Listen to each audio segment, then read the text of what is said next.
Bien. Bon, comment voulez-vous que nous procédions? Si vous voulez, nous sommes...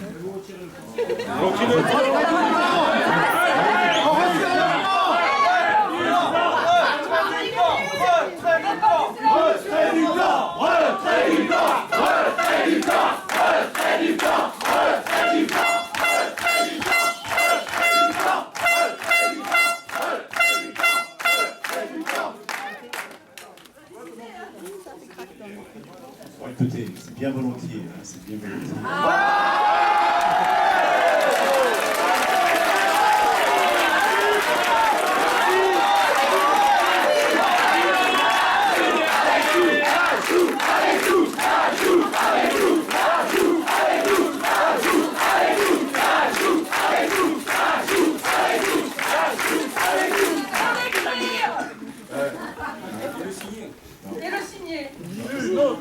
C'est bien volontiers qu'on vous reçoit.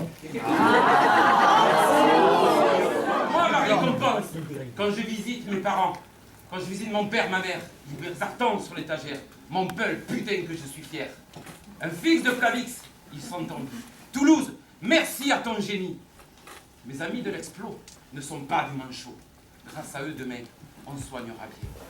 Alors, écoute-moi bien. Pour un monde meilleur, va faire tes calculs ailleurs.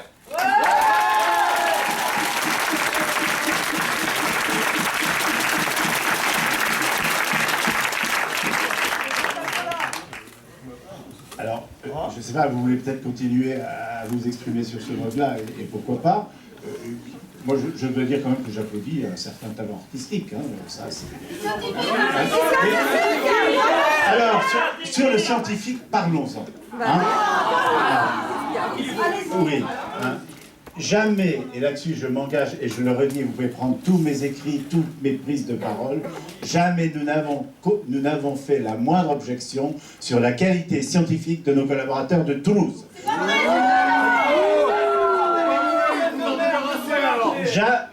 Je vous mets au défi, et quiconque d'entre vous, de trouver le moindre de mes propos, le moindre des propos de mes collègues qui sont autour de cette table. Hein,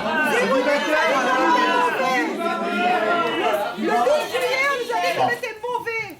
oui, mais... Oui, ça a été Vous nous dites qu'on est très bon à Toulouse. Pourquoi est-ce que vous nous avez dit que le site de Toulouse était mis entre parenthèses?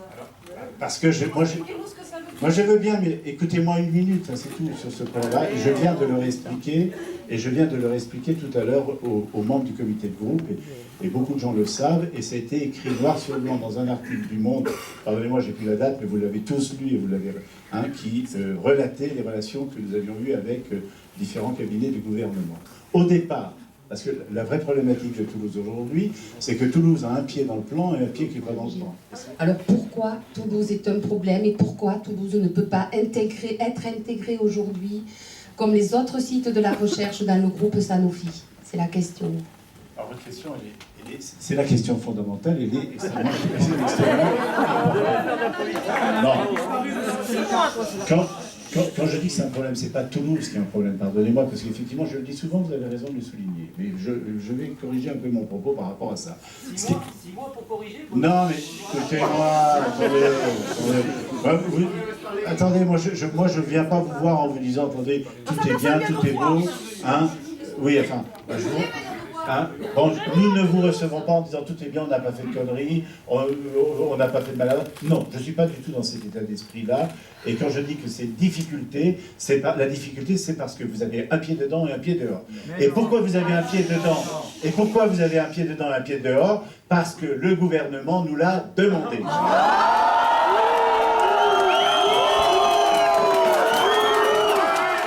avez fait cette annonce-là le 5 juillet. Voilà. Des engagements, vous avez employé le terme. Voilà, des engagements. Le 5 juillet. Le 5 juillet, c'était Alors Sanofi qui pilotait. Oui. Le gouvernement n'était pas, en tout cas officiellement, Oui. dans le processus. Officiellement non, mais il était officieusement. Oui. On a essayé de vous faire confiance en 2009. Regardez mon année. On a perdu 242 mois. On m'a nulle part. On est dans le mur. On demande aux chercheurs qui en 2009 ont carrément changé de métier. On leur dit maintenant ce que vous avez fait, c'est de la merde. Vous arrêtez tout. On en est là. Vous savez pas J'essaie de trouver La un vérité, petit c'est simple. espace Hein. pour essayer de vous dire comment on pourrait faire maintenant. Peut-être que ça mais je sens qu'on va avoir une... Très clairement, je vais vous dire, si la recherche de Sanofi n'arrive pas à générer des innovations qu'on peut apporter sur le marché, je regrette, il y aura un problème pour les usines. Là, c'est très intéressant parce qu'il y a parmi nous aussi des gens qui sont spécialisés dans la RH. D'accord? RH humain. On est d'accord? Donc, on dit la recherche n'est peut-être pas extraordinairement performante par rapport à vos yeux. Rendez-la performante. C'est de votre faute si elle ne l'est peut-être pas autant que vous le souhaiteriez. Depuis que nous avons Vibareur à la tête, hein, vous êtes en train de tout casser. Alors, plutôt que d'enlever des gens et de les virer des labos, gardez-les dans les labos, motivez-les. Et vous verrez ce dont ils sont capables. La force de gens motivés, vous n'imaginez pas. Vous êtes en train de vous planter complètement. Je sais que vous n'avez rien à foutre personnellement de ce que je vous raconte. Mais vous êtes en train de vous planter complètement. Mesurez-le. Une force de gens motivés, vous n'imaginez pas ce que ça peut faire. Ou alors si vous l'imaginez mais vous ne voulez pas le voir. Ce sont ces messages-là que vous cascadez régulièrement. Motivez votre groupe. L'enjeu stratégique pour notre maison, c'est de retrouver une innovation qui produise. Je vois que vous êtes des passionnés et c'est une force. Ce que l'on a dit, M. Zeroni vous l'a dit, et d'autres membres de la R&D vous l'ont dit, c'est qu'il fallait regrouper les ressources de R&D sur 3 pôles principaux.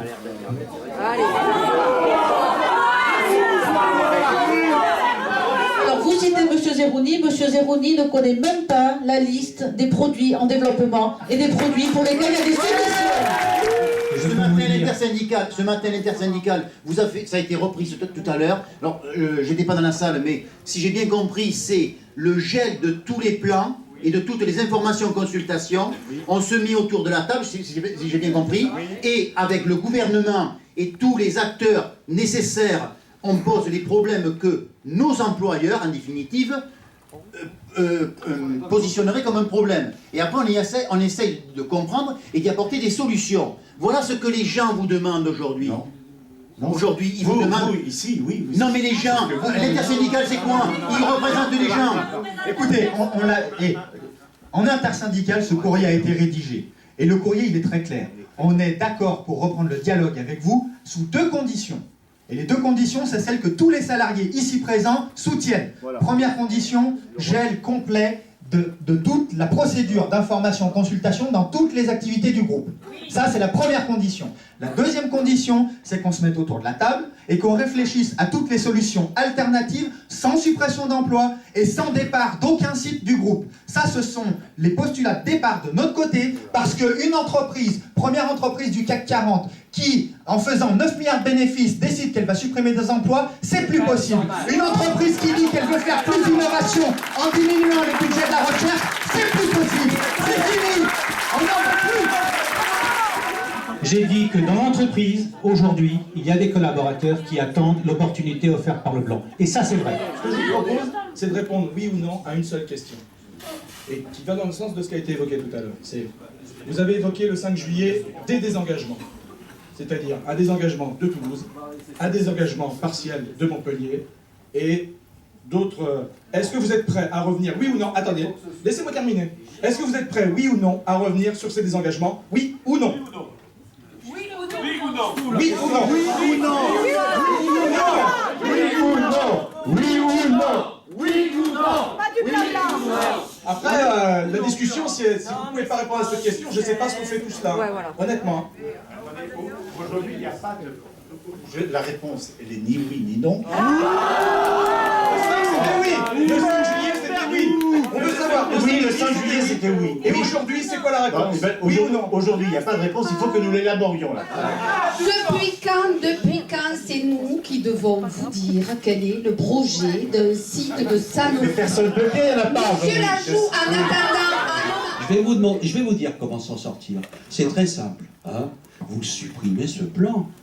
C'est tout simple. Vous savez bien que votre demande, même si elle est respectable et même si elle est louable, c'est pas possible. Super. Donc, redonnez espoir à tous ces gens et vous allez voir, Sanofi va repartir sur de bonnes bases. C'est ça. On est en train de mettre la santé en France en danger, monsieur. Oui, mais on a aussi une entreprise qui pourrait être en difficulté. Ne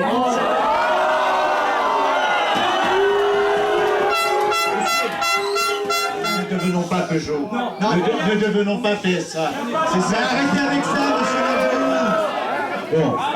La compétitivité, on peut en parler, c'est n'importe quoi. Tout ce que vous avez écrit sur la compétitivité, c'est n'importe quoi. Vos chiffres sont faux, l'expert l'a démontré. Les chiffres sur la compétitivité sont faux. Comment vous calculez vos prix de revient? Quand il y a des problèmes de qualité dans les usines en Inde, vous impactez les coûts sur ce qui est produit en France. C'est dégueulasse. Vous faites n'importe quoi. La compétitivité, on n'a pas de problème de compétitivité. C'est pas vrai. Par contre, en cassant la recherche, vous cassez notre compétitivité. Parce que si on n'est plus capable de sortir des produits, ça va être la mort de l'industriel derrière. Qu'est-ce qui s'est passé dans les vaccins? Pendant 10 ans, là, ce qui se passe aujourd'hui dans les médicaments, ça s'est passé dans les vaccins. Vous avez supprimé tout un tas de projets de recherche. Vous avez externalisé. Et qu'est-ce qui se passe aujourd'hui dans les vaccins? Eh bien maintenant, on arrête la production. C'est ce qui va se passer aussi dans le médicament. C'est lamentable. Alors, vous allez me dire, pas de dialogue sans gêne du plan. J'ai entendu. Je pense qu'il faudra sortir de cette équation-là. Allons entendre Sanofi, le jeudi est enfin arrivé. Contre nous